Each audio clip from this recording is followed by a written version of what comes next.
Aujourd'hui, le thème de cette vidéo est très simple, c'est un outil d'aide à la décision.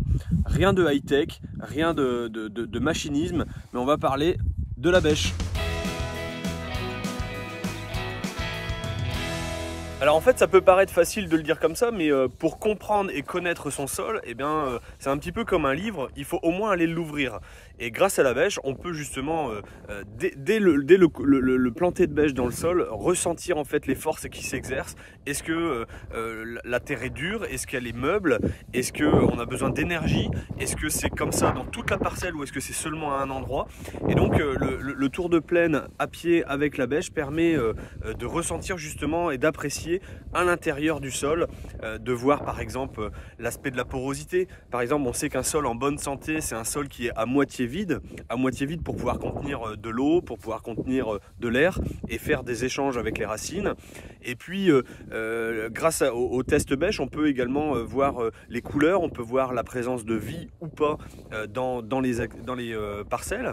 Ça nous permet aussi de comparer avec certains endroits, avec certaines périodes dans la saison ou avec plusieurs saisons.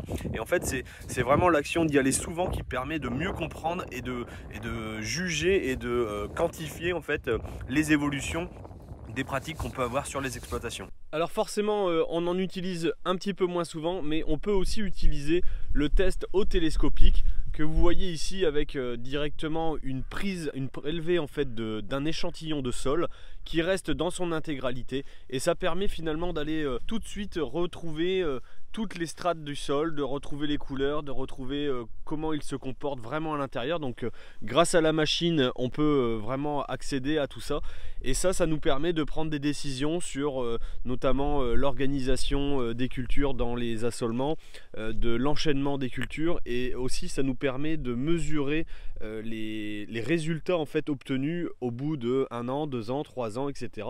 Et à force d'aller voir, on voit tout de suite les bonnes pratiques en fait qui sont plus aidantes, ou celles qui ont plutôt justement pénalisé, et ça permet de faire des choix en fait, tout simplement.